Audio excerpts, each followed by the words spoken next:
През 44-та година от нашата ера легионите на Римската империя, и то точно когато тя е била в своя разцвет, завоюват и земите на Одрийската държава и реално всички останали племена, които са били извън Одрийската държава, а до сега се знае, че със сигурност това е племето на трибалите, обитавали земите около днешния град Враца и част от северо-западна България. В сегашната територия на България римските генерали, сенатори, патрици след своето пенсиониране са предпочитали да им се предостави държавна земя. Нашите земи не са били много гъсто населени и земя е имало, като римляните са постъпвали благородно. Местните тракийски племена и одрийски поданици не са ги притеснявали, а са давали в собственост земя на други в съседство племена. Земя е имало предостатъчно. И това е било много добър ход, тъй като от нашите земи произлизат няколко римски императори, които по-народно са траки. Много известният римски пълководец Велизарий, който със сигурност е роден в Германея. Това е днешна Сапарева баня. И в това сравнително малко градче, известно със своите балнеоложки бани, има паметен надпис в тази връзка. Рим е владял нашите земи около 6 века, като първоначално столицата е била в Рим. След разделянето на Римската империя на две части по времето на Константин Велики, 30-те години, между второто десетилетие и четвъртото десетилетие от новата ера, и тогава българските земи са попаднали под властта на императорите на Източната Римска империя, която е просъществувала след падането на Рим през 473 година от новата ера до 1453 година, докато Константинопол, сегашния Истанбул, пада под властта на Мехмед Завоевателя, един от известните турски султани. А България, според последните исторически сведения, а даже отскоро има и инициативен комитет, началото на българската държава да е през 632 година. Има логика, че държавата основана от хан Кубрат е началото на България. Така че 6 века нашите земи са се владяли от Римската империя и в последствие от Източната Римска империя, която е известна и като Византия. По нашите земи цветущи градове са образувани от римляните. Тези, които са останали от древните гърци, от древните траки, са оголемени, като някои от тях са удесеторени по площ и по богатства. У нас са намерени в центъра на Филипополис, сегашния Пловдив, прекрасни римски мозайки, а такива са намерени в Марцианопол. Това е един от градовете, в които имало монетарници. И там, освен няколко десетки римски мозайки, които са експонирани в специален музей построен за римските мозайки. Преди 3-4 години нашите археолози са намерили 19 ауреус. Те не са сечени в Марцианопол, но са от императорите на Римската империя и първите императори на Източната Римска империя със столица Константинопол. Вила Армира, Ивайловград.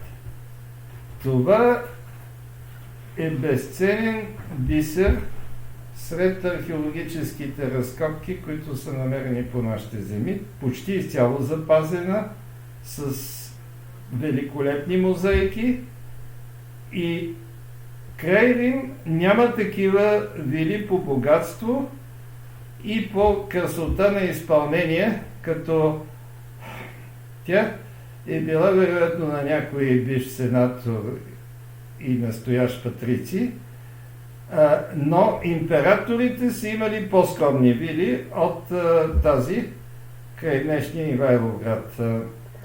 13 монетарници имало по нашите земи, които са секли провинциални римски монети. Първата е в Аугуста Траяна или Стара Загора, 13 понима. Понима са видове монети. До владичеството на император Галиен на средата на 3 век от новата ера. Много монети са отсечени в сегашния град Поморие, който е носил името Анхиало. Анхиало е образуван от гръцки заселници от Аполония. Колония недалеч от Анхиало, доста по-голяма и по-древна от този град. От император Антоний Пий, 2 век от новата ера, до император Гордиан, 3 век от новата ера, като монетосеченето продължава около 100 години и се емитират бронзови монети в доста голямо количество, които са описани в една великолепна книга "История на Поморие". Следващия град, който току-що бе споменат, е Аполония или Созопол. Най-голямата гръцка колония по нашето Черноморие, образуване 610 година преди новата ера от заселници от град Мирет. Известно е, че на пристанището в Аполония е имало 13-метрова колона на бог Аполон. Римляните се плечкосали, натоварили се на един доста голям кораб, галера, и се пренесли на форума в столицата, град Рим. За съжаление обаче тя не е запазена през вековете и унищожена. Но Аполон от колоната е останал на монетите сечени още от времето на император Домициан, почти веднага след завоюването на древна Тракия. Необходимо е да се има предвид обаче, че колониите по Черноморието са паднали под римска власт около век, дори век и половина по-рано. В началото на 1 век преди новата ера, когато е завоювана древна Гърция. Тя е завоювана век и половина по-рано от древна Тракия. И е продължило до император Гордиан, средата на 3 век от новата ера. В град Делтум, той се е намирал недалеч от Анхиало и от Созопол, на сушата в сегашната Бургаска област, край село Дебелт. В този град са се заселили римски войници-ветерани от така наречения 8-ми Тракийски легион на основателя на Римската империя, император Октавиан Август, още през 70-те години на 1 век. И поради тази причина неговия разцвет е в следващия втори век от новата ера и монети са започнали да се секат от император Траян. В началото на втори век от новата ера бронзови са монетите. Общо 14 епонима, който никак не е малко. Над 150 години са сечени монети.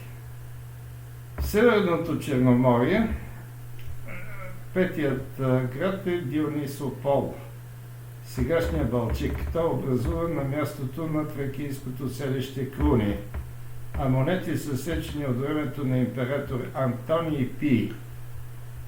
Това е средата на втори век от новата ера до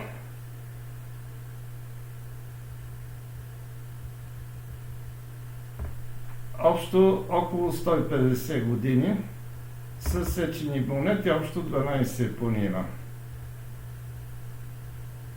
Има доста монети от времето на император Комот. Един от омразните римски императори, който е убит от преторианската гвардия. Най-личната му предана стража поради нетърпимост от страна на римските патрици и римското население убиват императора по най-жесток начин. Един малко известен град, който за мен беше непознат като дете. Аз всеки ден по 2 пъти слушах една песен за Марциана. А това е сестрата на император Траян. Тя се е казвала Марция или Марциана. Имаше една естрадна песен тогава, която пускаха непрекъснато по радиото и питах моите родители коя е Марциана. А на името на Марциана е съществувал град Марцианопол, който се е намирал на територията на сегашния град Девня, недалеч от Варна. И монети са започнали да се секат по времето на император Марк Аврелий, втората половина на втори век от нашата ера, общо 15 епонима. Този град не е от най-известните. Но в центъра на града се намира един прекрасен музей на мозайките, за който преди малко аз говорих, че са изложени 19 ауреус. Много интересно е, че край Марциана са намерени общо над 100 000 монети и се е предполагало, че това е съкровището на провинцията около града.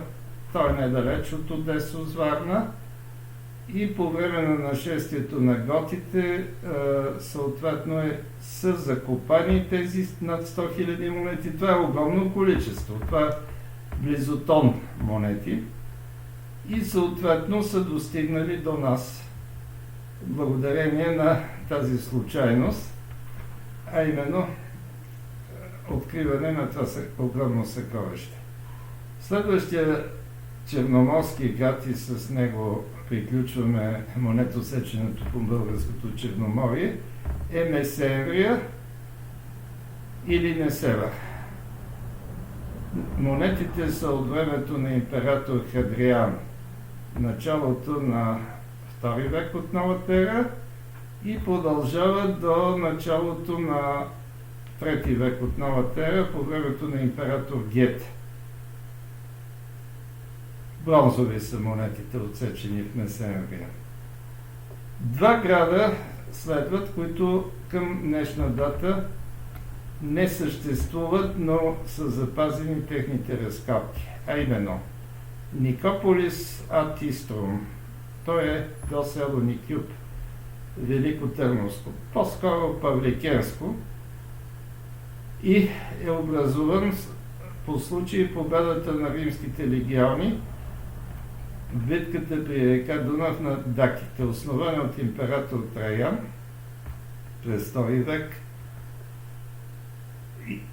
като са емитирани там 16 епонима до времето на император Гордиан в края, т.е. в средата на 3 век от новата ера. Изключително красиви монети с изображение на императори, на сгради от Никополис ад Иструм и прочее. На следващо место със сходно наименование е Никополис ад Нестум. Нестум е наименованието на сегашната река Места, която се извира от България и се влива в Бяло море на територията на днешна Гърция. Намира се на 8 км североизточно от град Гоце Делчев до село Гърмен, а по-близко е село Заграде. А монетосеченето започва в края на 2 век от новата ера и продължава не много, около 40 години до император Гета, който е царувал само 2 години. 2011-2012 година са запазени 5 епонима за тези 3-4 десетилетия, докато са се секли там монети. Следващия голям град, където има монетосечене, е Одесос. И днес в територията на съвременна Варна са запазени може би най-големите терми след тези на Каракала в Рим.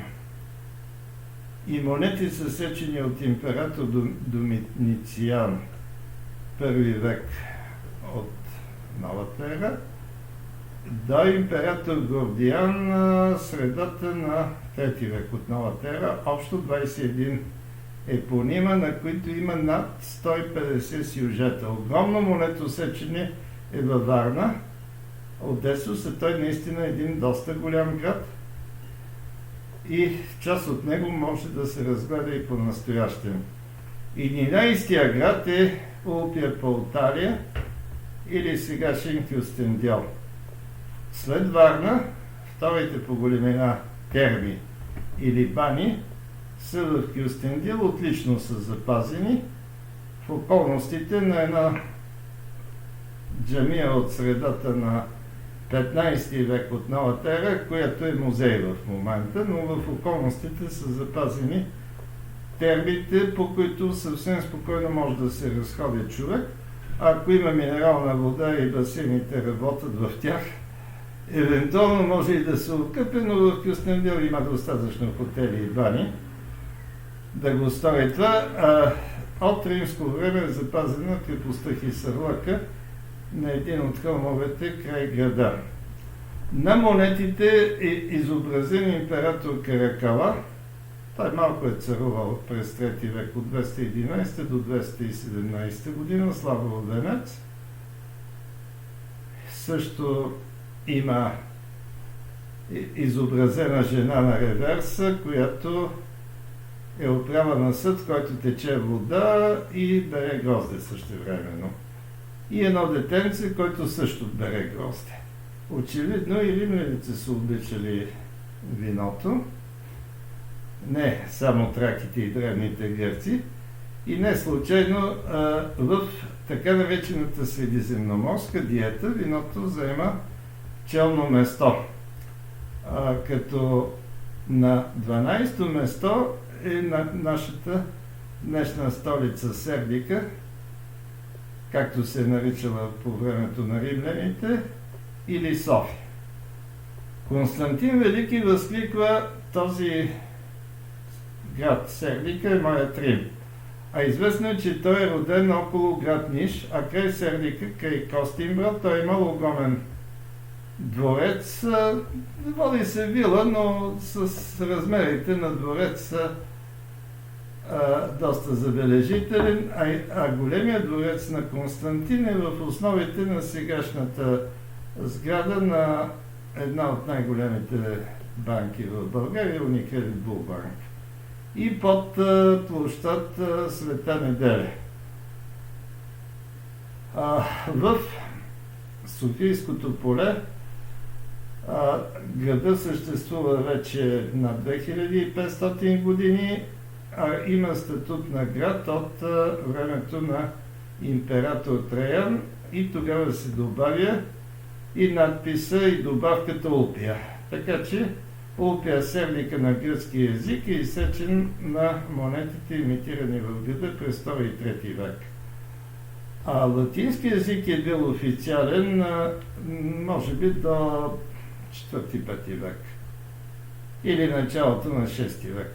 След това в източната Римска империя официален език става гръцки. Но това е гръцки много по-различен от сегашния гръцки. И много по-различен от този на Древна Гърция, на езика, който са писали Софокъл, Есхил, Еврипид и другите известни творци от Древна Гърция. И последния град, където има монетосечене, е